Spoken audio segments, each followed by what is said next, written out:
बिस्मिल्लाहिर्रहमानिर्रहीम। आज हम इंजीनियरिंग ड्राइंग एंड कैड के दूसरे लेक्चर को डिस्कस करेंगे।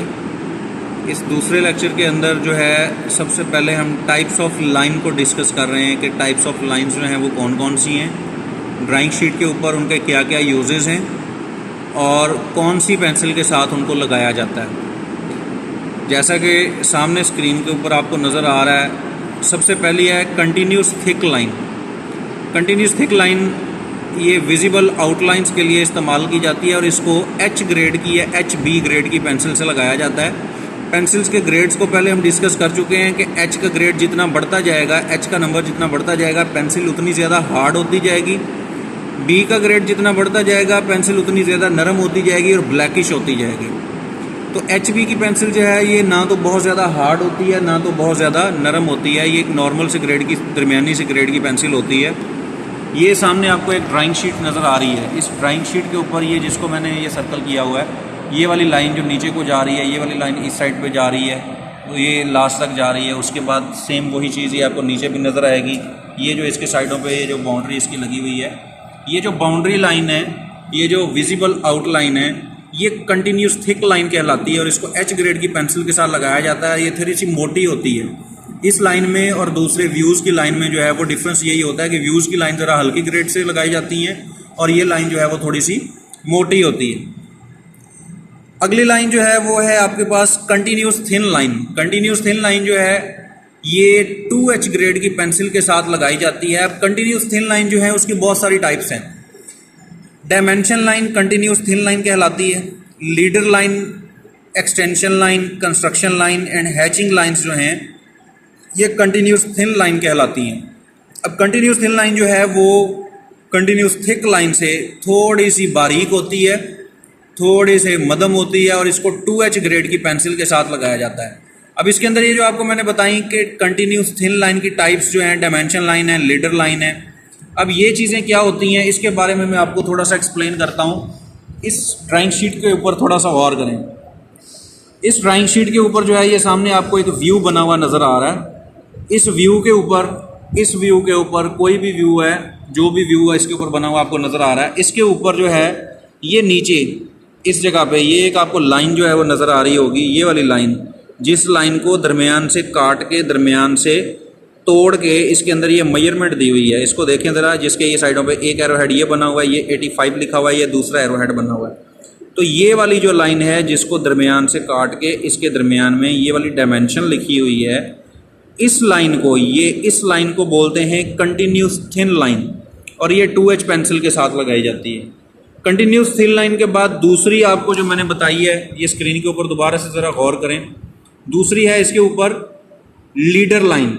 लीडर लाइन क्या चीज़ होती है इसके ऊपर थोड़ा सा गौर करें। इस व्यू के ऊपर ये आपको एक लाइन नज़र आ रही है, ये वाली लाइन, ये जिसके आगे ये एरो हेड भी बना हुआ है और ये इस तरह से एक ये तीर का निशान बाहर की तरफ जा रहा है और इसके ऊपर शो किया गया है कि इसका डाया 25 है और इसका डाया रेडियस जो है वो 25 है। ठीक है, ये वाली लाइन जो इस व्यू को गाइड कर रही है, यहाँ से यूँ बाहर की तरफ जा रही है और उसके ऊपर हम ड्राइंग जो है वो उसकी तफसीलात लिख सकते हैं, ड्राइंग के मेजरमेंट्स लिख सकते हैं। ऐसी जगह जो तंग होती हैं, ऐसी जगह जो छोटी होती हैं, जहाँ पे आप डायमेंशन लाइनें नहीं लगा सकते, वहाँ पे ये लीडर लाइन लगा के उसके ऊपर जो है वो ड्राइंग के डिटेल्स जो हैं वो हम बता सकते हैं। कंटिन्यूस लाइन की तीसरी टाइप जो है वो आपको सामने नज़र आ रही है जी, एक्सटेंशन लाइन। अब ये एक्सटेंशन लाइन क्या चीज़ होती है? एक्सटेंशन लाइन जो है इस ड्राइंग के ऊपर ज़रा गौर करें दोबारा से। आपको इस लाइन का मैंने बताया था कि ये वाली जो लाइन है ये है आपकी डायमेंशन लाइन। ये आपको एक लाइन नज़र आ रही है कोई नीचे बढ़ी हुई है, ये आपको लाइन नज़र आ रही है ड्राइंग से बाहर बढ़ी हुई है, ये आपको लाइन नज़र आ रही है ड्राइंग से बाहर बढ़ी हुई है, ये वाली लाइन ड्राइंग से बाहर बढ़ी हुई है। इसी तरह से ये वाली लाइन ड्राइंग से बाहर बढ़ी हुई है, ये वाली लाइन ड्राइंग से बाहर बढ़ी हुई है, ये वाली लाइन ड्राइंग से बाहर बढ़ाई है, ये वाली लाइन ड्राइंग से बाहर बढ़ाई है। ये तमाम लाइन्स जिनको ड्राइंग के व्यू से बाहर बढ़ा के उसके दरमियान में ये वाली डायमेंशन लाइन लगाई जाती है, इस लाइन को बोलते हैं एक्सटेंशन लाइन। कौन सी लाइन बोलते हैं जी? एक्सटेंशन लाइन बोलते हैं। और ये भी कंटिन्यूस थिन लाइन की जो है वो एक टाइप है, इसको भी 2H पेंसिल के साथ ही लगाया जाता है। अगली लाइन कंटिन्यूस थिन लाइन की टाइप के अंदर आ रही है कंस्ट्रक्शन लाइन। कंस्ट्रक्शन लाइन क्या होती है? ड्राइंग शीट के ऊपर जो ड्राइंग पार्ट आपने बनाना है उसके लिए ये जो लाइंस, इसकी जो मेन लाइंस हैं, ये वाली ये वाली ये वाली ये लगी हुई है, उसके बाद सर्कल लगे हुए हैं, ये लाइन लगी हुई है, उसके बाद इसी तरह दूसरे व्यू के अंदर देखें ये लाइन लगी हुई है, ये नीचे को लाइन जा रही है, इधर जा रही है, इधर जा रही है, इनको आपस में ज्वाइन किया हुआ है। ये तमाम लाइंस जिनको हम यूज़ करते हुए ड्राइंग को मुकम्मल करते हैं, किसी व्यू को कंप्लीट करते हैं, इन तमाम लाइंस को बोलते हैं कंस्ट्रक्शन लाइन। कंस्ट्रक्शन लाइन मतलब कि ऐसी लाइन, तामीराती लाइन जिसको यूज़ करते हुए हम अपने व्यू को कंप्लीट करते हैं। ठीक है, ये भी 2H पेंसिल के साथ लगाई जाती है। उसका मकसद ये है 2H पेंसिल के साथ इसको ज़रा हल्का क्यों लगाया जाता है, ब्लैकिश क्यों नहीं किया जाता, कि जहाँ से मिटानी पड़े मिटा के आप अरेज करके इसको दोबारा से अपनी ड्राइंग शीट को ठीक कर सको। तो जिन लाइनों को यूज़ करते हुए हम अपनी ड्राइंग के व्यू को कंप्लीट करते हैं उनको बोलते हैं कंस्ट्रक्शन लाइन। अगली चीज़ आपको नज़र आ रही है हैचिंग लाइन। हैचिंग लाइन क्या चीज़ होती है? हैचिंग लाइन इस व्यू के ऊपर जो है वो कहीं भी आपको नज़र नहीं आ रही। हैचिंग लाइन जो है वो एक ऐसी लाइन होती है जिसको एक कटे हुए पार्ट के अंदर के मटेरियल को दिखाने के लिए इस्तेमाल करते हैं। हैचिंग लाइंस की बहुत सारी टाइप्स होती हैं, हर मटेरियल के लिए अलग से लाइन यूज़ होती है। जैसे कि ये पार्ट है, फ़र्ज़ करें इस पार्ट को हमने काट के दिखाना है, तो हम क्या करेंगे, यहाँ से एक कटिंग प्लेन लाइन गुजारेंगे ऐसे, इसके ऊपर यहाँ से एक ऐसे डैशेस वाली एक लाइन लगती है, वो लाइन इस तरह से साइडों पे लगा के ये वाला पार्ट यहाँ से ओपन हो जाएगा, टूट जाएगा। तो इसके अंदर का मटेरियल जो है वो हम ऐसे घुमा के इसको सामने से उसको हम दिखा सकते हैं। वो जो है वो एंगल पे होते हैं, हर मटेरियल के लिए उसकी हैचिंग लाइन जो है वो अलग होती है। वो आगे जब हम 3D व्यूज़ के अंदर जाएंगे उसके अंदर जो है इन हैचिंग लाइंस को डिस्कस करेंगे। अभी सिर्फ आप इतना याद रखें कि हैचिंग लाइन जो है ये किसी चीज़ के अंदर के मटेरियल को डिस्कस करने के लिए इस्तेमाल होती है। ड्राइंग शीट के ऊपर अगर मटेरियल ना भी लिखा हो तो आप सिर्फ हैचिंग लाइन की तरतीब को देख के इस चीज़ का अंदाज़ा लगा सकते हैं कि ये मटेरियल जो है वो कौन सा होगा। उसके बाद अगली लाइन जो हमने डिस्कस करनी है वो है कंटिन्यूस थिन लाइन जो है ड्रॉन फ्री हैंड, मतलब कि ऐसी लाइन जिसको हम कंटिन्यूस थिन लाइन की तरह यूज़ करेंगे, 2H पेंसिल के साथ लगाएंगे, लेकिन ये फ्री हैंड लगाई जाएगी।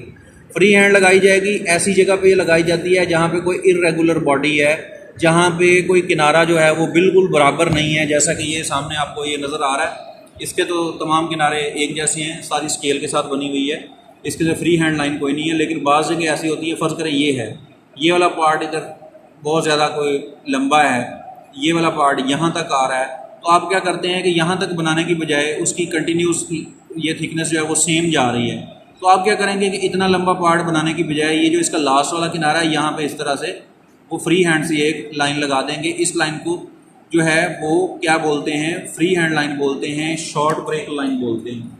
इस ब्रेक लाइन का मकसद ये होता है कि लंबे पार्ट जो है उसको बनाने की बजाय, सारे का सारा पार्ट बनाने की बजाय यहाँ पे इसको शॉर्ट कर देते हैं, देख के पता चल जाता है कि ये सेम थिकनेस का पार्ट जो है ये आगे तक बढ़ा हुआ है। ठीक है, तो ये जो है ये भी 2H की पेंसिल के साथ लगाई जाती है। उसके बाद है कंटिन्यूस थिन विद जिगजैग। इसको लॉन्ग ब्रेक लाइन के तौर पे यूज़ किया जा सकता है। लॉन्ग ब्रेक लाइन क्या चीज़ होती है जी? इस पार्ट को ज़रा देखें, ये ड्राइंग शीट की बाउंड्री है, ये वाला पार्ट यहाँ पे ख़त्म हो रहा है। फ़र्ज़ करें कि ये वाला पार्ट जो है वो बहुत ज़्यादा लंबा है, इस पार्ट के अगली तरफ भी इसका कोई ना कोई चीज़ बनी हुई है, या आगे से थिकनेस ज़्यादा हो रही है या कम हो रही है, यहाँ से लेके यहाँ तक इसकी मोटाई जो है वो सेम है, इसकी थिकनेस सेम है, इसकी मेजरमेंट सेम है। तो आप क्या करेंगे, एक जिगजैग लाइन यहाँ पे लगाएंगे, एक जिगजैग लाइन यहाँ पे लगाएंगे, और उसके बाद उस पार्ट का लास्ट वाला हिस्सा यहाँ पे बना देंगे। तो ये जो जिगजैग लाइन यहाँ पे लगी है, यहाँ पे लगी है, ये इस बात को शो करेगी कि ये वाला पार्ट यहाँ से लेके आखिरी हिस्से तक उसकी लेंथ भी टोटल हम नीचे बता देंगे, दरमियान वाला हिस्सा हम उसका जिगजैग लगा के बीच में से काट देंगे, और पार्ट की अगली डिटेल जो है वो हम यहाँ पे इस जगह पे बना देंगे। उससे हमें ये जो है पूरी की पूरी ड्राइंग जो है वो ड्राइंग शीट के ऊपर जो है वो आसानी से पूरी आ जाएगी। ये भी सिर्फ ऐसी जगह पे इस्तेमाल करेंगे जहाँ पे इसकी थिकनेस वगैरह जो है वो ड्राइंग की सेम जा रही है, और उसका अगला पार्ट जो है वो इससे बड़ा या छोटा हो, जिसमें चेंजिंग हो गई। शॉर्ट ब्रेक लाइन मैंने आपको बताई थी, शॉर्ट ब्रेक लाइन हम इसलिए लगाते हैं जहाँ पे सारे का सारा पार्ट एक जैसा हो। सिर्फ शॉर्ट ब्रेक लाइन लगा के अगला हिस्सा हम नहीं बनाएंगे। लॉन्ग ब्रेक लाइन या जिगजैग लाइन हम क्यों लगाएंगे? ऐसी जगह पे जहाँ पे पार्ट का अगला हिस्सा थोड़ा सा मुख्तलिफ हो, थोड़ा सा चेंज हो, दो तरफ जिगजैग लाइनें लगा के यहाँ पे लगा के यहाँ पे लगा के एक नया व्यू यहाँ पे शुरू करके हम उसकी बाकी की डिटेल यहाँ पे बनाएंगे। तो ये शॉर्ट ब्रेक लाइन और लॉन्ग ब्रेक लाइन, इन दोनों के अंदर जो है वो डिफरेंस आपने याद रखना है। अगली चीज़ है जी शॉर्ट डैशेस के साथ जो लगाई जाती है हिडन लाइन, इसको इनविजिबल एजेस के लिए भी लगाया जाता है। जैसा कि हम इस पे थोड़ा सा गौर करें, ये सामने फ्रंट व्यू है, फ्रंट व्यू के अंदर ये मशीन पार्ट के अंदर आपको एक होल नज़र आ रहा है, लेकिन जब आप इसको ऊपर से देखेंगे, इसका जो टॉप व्यू होगा, टॉप व्यू के अंदर से आपको जो है वो कुछ इसकी तस्वीर ऐसी नज़र आएगी। अब इसके अंदर ये देखें, ये दो होल तो नज़र आ रहे हैं, ये वाले दो होल जो हैं हमने इसके अंदर डॉटेड शो कराए हैं कि ये छुपे हुए हैं। अब ये फ्रंट व्यू से नज़र नहीं आ रहे, ये ऊपर से देखेंगे तो नज़र आएंगे, ठीक है। और ये वाला होल जो है वो इस व्यू के अंदर छुपा हुआ है, हमने इसको डॉटेड शो करवाया हुआ है। तो ये जो डॉटेड लाइन है इसको शॉर्ट डैशेस के साथ लगाया जाता है। इस शॉर्ट डैशेस जो है वो इनकी जो है वो लेंथ कितनी कितनी होती है, ये तकरीबन 2 mm की एक डैश होती है, उसके बाद 1 mm का गैप, फिर 2 mm की डैश, फिर 1 mm का गैप, फिर 2 mm की डैश, फिर 1 mm का गैप। ड्राइंग शीट के किसी भी व्यू के ऊपर अगर इस तरह की डॉटेड लाइन डैशेस वाली लगी हुई हो, जहाँ पे 2 mm की डैश हो और 1 mm का गैप, फिर 2 mm, फिर 1 mm, तो इसको देखते ही आपको फ़ौरन पता चल जाएगा कि मशीन का ये वाला हिस्सा, पार्ट का ये वाला हिस्सा जो है वो किसी छुपे हुए कर्वेचर को शो करा रहा है। जिस तरह के ये वाला होल यहाँ पे हमें डॉटेड शो करवा रहा है और ये वाले होल जो हैं वो यहाँ पे डॉटेड शो हो रहे हैं, ठीक है। इसी तरह ये वाला होल जो है वो इसके साइड व्यू के अंदर भी ये देखें डॉटेड नज़र आ रहा है, ठीक है। तो ये डॉटेड का क्या मकसद है, जहाँ भी ऐसी डैशेस वाली डॉटेड लाइन लगी हुई होगी, इसका मतलब है कि मशीन पार्ट का कोई हिस्सा जो है वो अंदर छुपा हुआ है और इसको एच ग्रेड की पेंसिल के साथ लगाया जाता है। उसके बाद है जी लॉन्ग चेन लाइन, इसको सेंटर लाइन के तौर पे भी यूज़ किया जाता है, लेकिन ये बारीक होती है। लॉन्ग चेन लाइंस जो हैं वो 2 किस्म की होती हैं, एक बारीक होती है और एक थोड़ी सी थिक होती है। जिस तरह से कंटिन्यूस लाइनें 2 टाइप्स की थी, एक थिक और दूसरी थिन, दोनों अलग अलग चीज़ें थी। इसी तरह लॉन्ग चेन लाइन जो है वो भी थिक और थिन 2 किस्म की होती हैं। इसके अंदर जो लॉन्ग थिन लाइन है जो आपको ये नज़र आ रही है, ये 2H की पेंसिल के साथ लगाया जाता है और इसको सेंटर लाइन के लिए लगाया जाता है। सेंटर लाइनें जो है किसी ड्राइंग शीट के ऊपर, ड्राइंग व्यू के ऊपर कोई भी सर्कल है, कोई भी होल है, कोई भी ड्राइंग शीट है, उसका आप सेंटर दिखाना चाहते हैं कि इसका हाफ कहाँ से होता है, तो वो जो है वो शॉर्ट ब्रेक वो जो है वो सेंटर लाइन के साथ दिखाते हैं। अब सेंटर लाइन जो है उसमें भी आपको डॉट नज़र आ रहे हैं, ठीक है, ये इसमें देखें डॉट नज़र आ रहे हैं। जो आपकी हिडन लाइन है उसमें भी डॉट नज़र आ रहे हैं। तो इन दोनों का हमें डिफरेंस कैसे पता चलेगा, इन दोनों का डिफरेंस हमें इस तरह से पता चलेगा कि जो हमारी डॉटेड लाइन होगी, ये इसको देखें, ये जो डॉटेड लाइन होगी, डॉटेड लाइन जो है वो छोटी छोटी स्मॉल डैशेस से मिलकर बनती है, जबकि ये है सेंटर लाइन। सेंटर लाइन को देखें ज़रा, ये एक सर्कल है, ये सर्कल के सेंटर को दिखा रही है, यहाँ से स्टार्ट हो रही है, यहाँ तक आ रही है। अब इसकी जो है वो मेजरमेंट्स कैसे होती हैं, जैसे इसकी मेजरमेंट मैंने आपको बताई कि 2 mm की डैश, 1 mm का गैप, फिर 2 mm की डैश, फिर 1 mm का गैप, फिर 2 mm की डैश, 1 mm का गैप।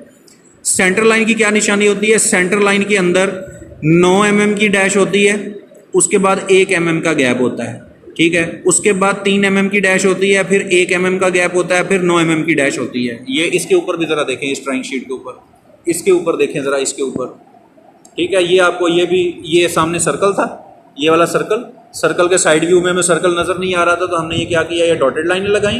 डॉटेड लाइन के सेंटर में ये सर्कल का हमने सेंटर गुजारा हुआ है, तो ये वाली सेंटर लाइन है, ठीक है।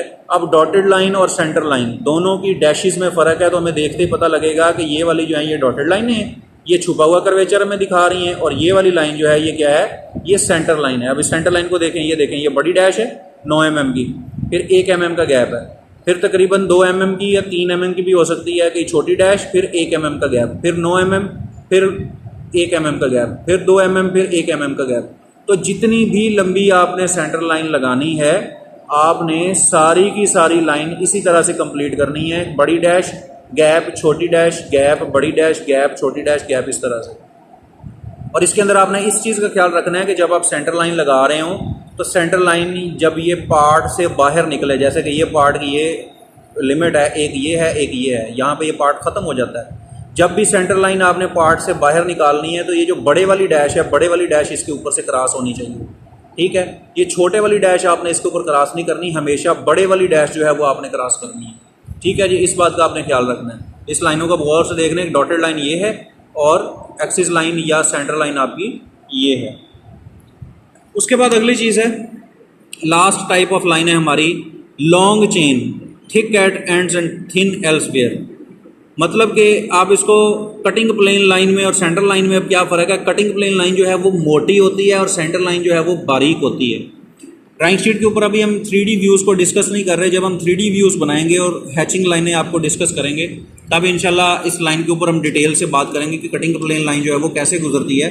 फिलहाल आपको मैं ये बता देता हूँ कि ये जैसे आपको व्यू नज़र आ रहा है, हम क्या करेंगे, यहाँ से एक लाइन गुजारेंगे जो इसके अंदर से सेंटर से क्रॉस होती हुई, यहाँ से क्रॉस होती हुई, दूसरे सर्कल के सेंटर से क्रॉस होती हुई यहाँ तक जाएगी। उसको हम नीचे की तरफ बढ़ाएंगे, इसके आगे एरो हेड बना देंगे, इधर नीचे की तरफ बढ़ाएंगे, एरो हेड बना देंगे।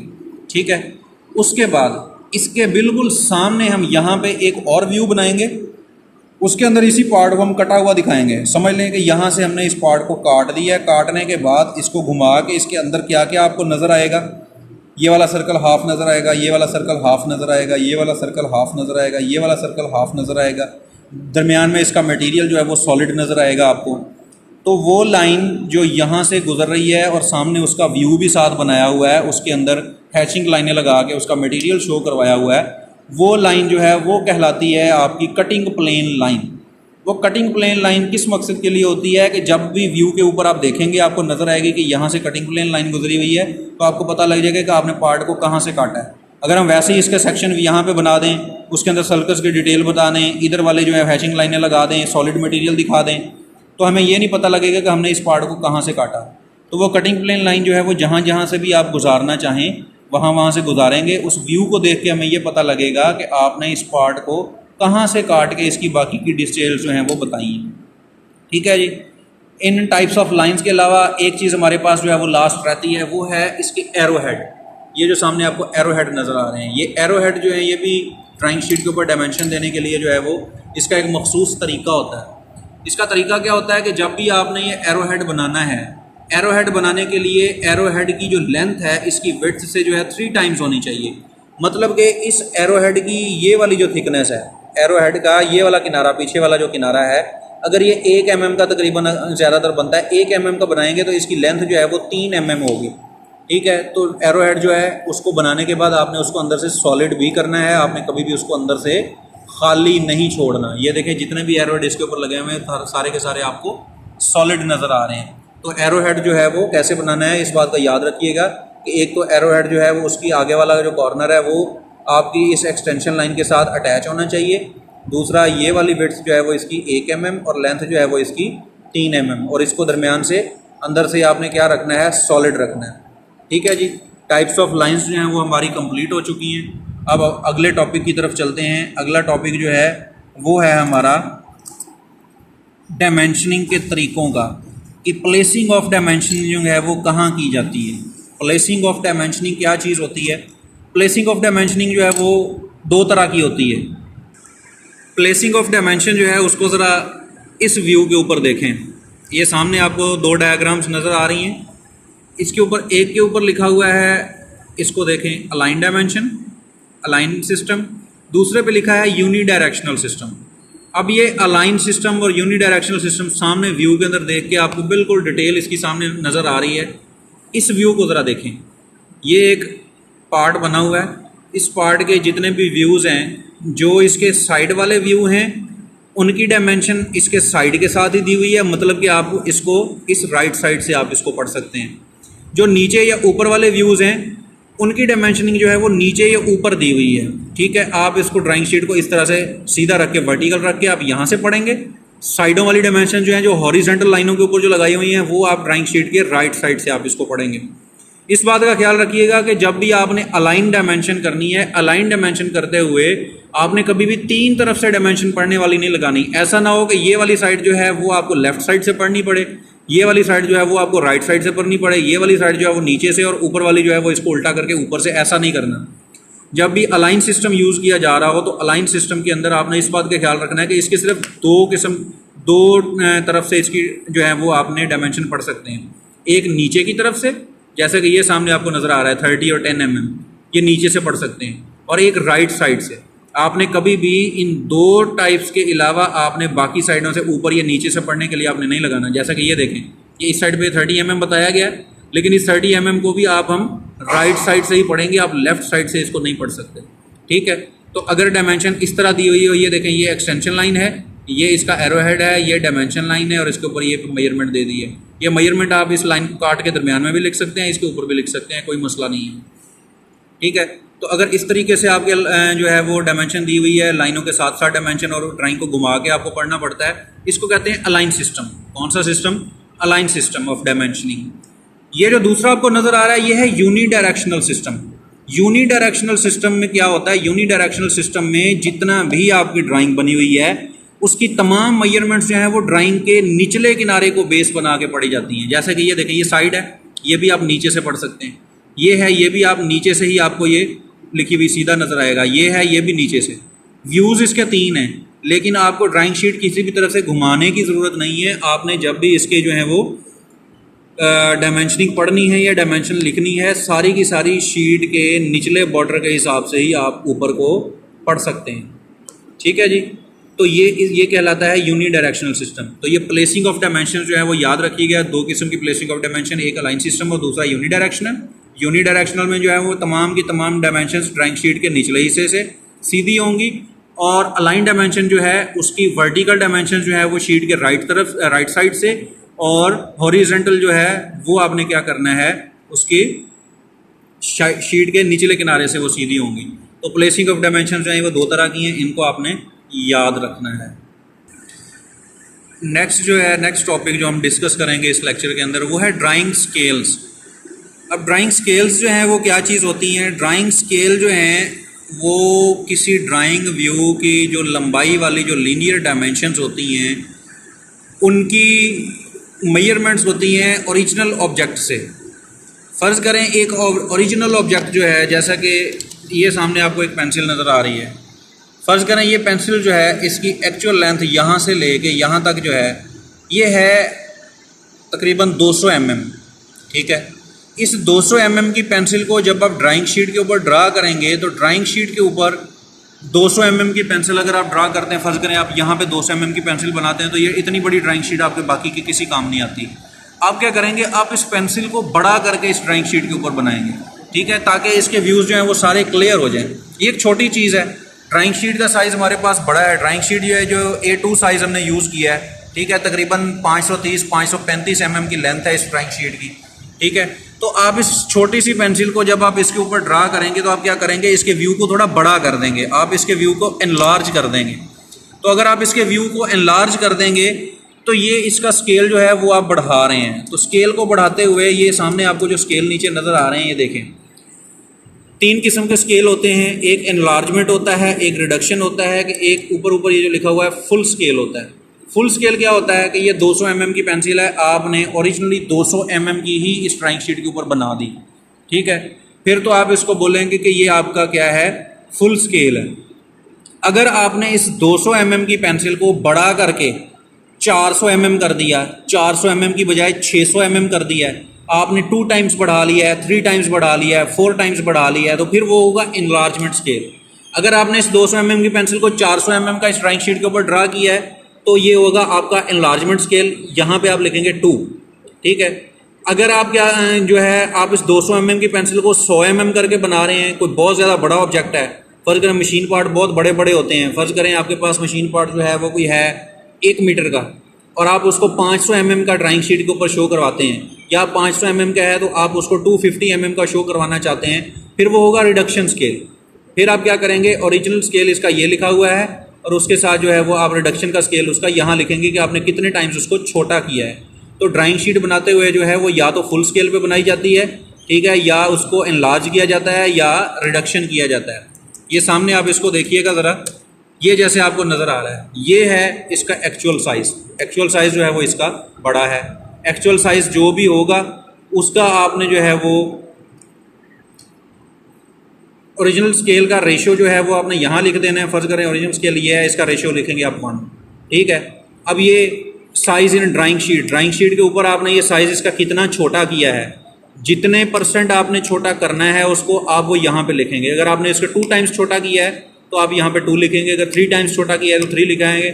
मतलब कि अगर आपने ये जो है 1 मीटर है, आपने इसको मतलब कि 1000 mm है, आपने 500 mm का बनाना है तो आप इधर 2 लिखेंगे। ये आपका 200 mm है, आपने 100 mm का बनाना है तो आप इधर 2 लिखेंगे। 200 mm है, आपने इसको 50 mm का बनाना है, तो फिर आप क्या लिखेंगे, फिर आप इधर 3 लिखेंगे, 3 टाइम्स आपने उसको छोटा कर रहे हैं, ठीक है।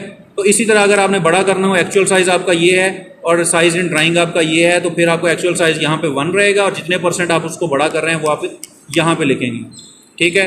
तो ये ड्राइंग जो है वो ड्राइंग बनाते हुए आपने इन ड्राइंग स्केल्स को जो है वो लाजमी अपने माइंड में रखना है, ठीक है जी। तो ये 2 किस्म के ड्राइंग स्केल हैं और ये यहाँ पे ड्राइंग शीट के ऊपर टाइटल ब्लॉक के ऊपर शो भी करवाया जाता है। ये देखें, ये जो हमने ड्राइंग बनाई हुई है हमारे पास, ये स्केल 1:1 की है। 1:1 मतलब कि आपने इसके ऊपर जितने भी मशीन पार्ट बनाए हैं वो आपने फुल स्केल के ऊपर ही बनाए हैं। नेक्स्ट जो है हम डिस्कस करेंगे अब ड्राइंग शीट के ऊपर ड्राइंग स्पेस को, टाइटल ब्लॉक को और बॉर्डर लाइन को।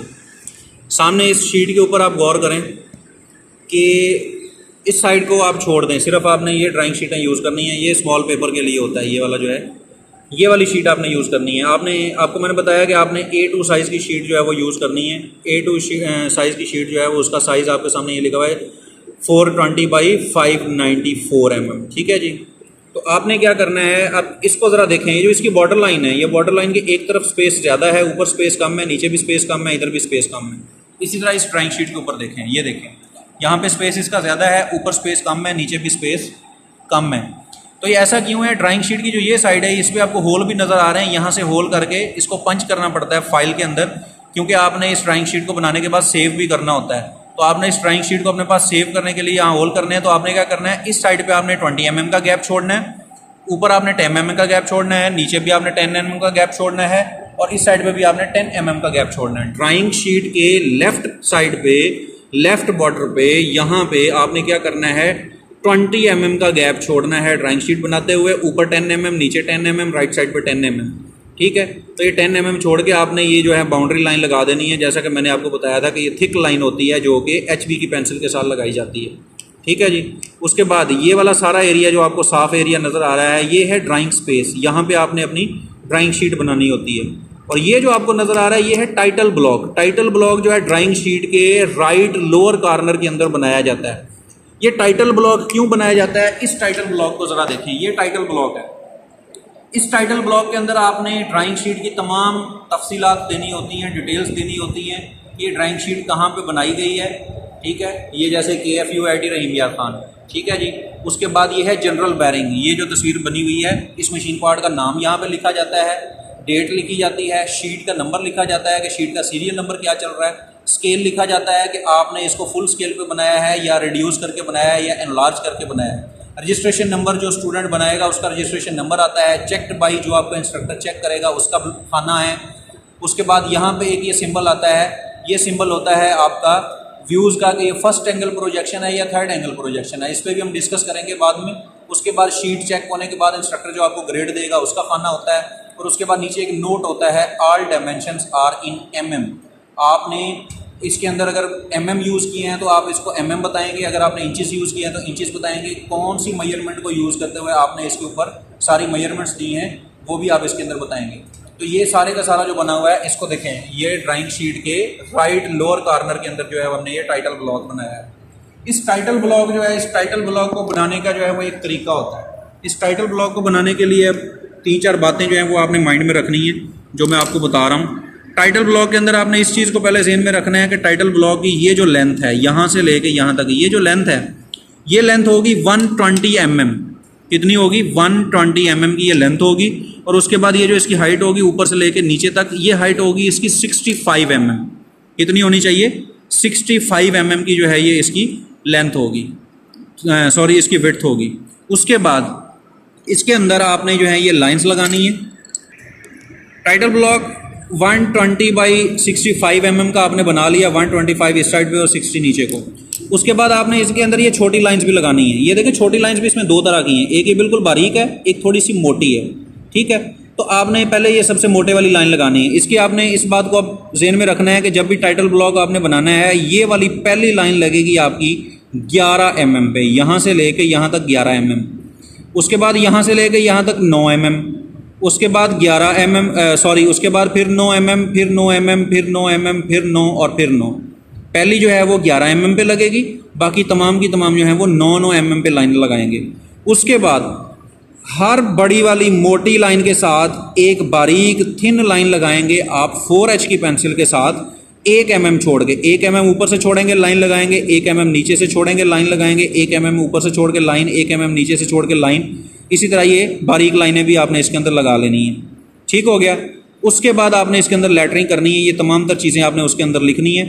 ये लेटरिंग करते हुए आपने इस बात का ख्याल करना है कि आपके ये जो अल्फ़ाबेट्स हैं ये बड़े वाली मोटे वाली लाइन को, बॉर्डर लाइन को, इसको टच नहीं होने चाहिए। ठीक है। ये जो आपने बारीक वाली लाइनें लगाई हैं इसके ऊपर और नीचे सिर्फ टच होने चाहिए, और सारी की सारी आपने लेटरिंग जो है वो कैपिटल लेटर्स को यूज़ करते हुए बनानी है। आपने स्मॉल लेटरिंग इसके अंदर यूज़ नहीं करनी। ठीक है जी। उसके बाद टाइटल ब्लॉग जो है वो आपका कंप्लीट हो जाएगा। इंशाल्लाह आगे हम इन चीज़ों को मज़ीद डिस्कस करेंगे। ड्राइंग शीटें जो हैं वो नेक्स्ट लेक्चर में हम बनानी स्टार्ट करेंगे, और उसके अंदर टाइटल ब्लॉग जो है उसके अंदर क्या क्या लिखना है, कैसे कैसे लिखना है, और ये फर्स्ट एंगल प्रोजेक्शन और थर्ड एंगल प्रोजेक्शन क्या होता है, इस चीज़ पे भी हम डिस्कस करेंगे। ठीक है।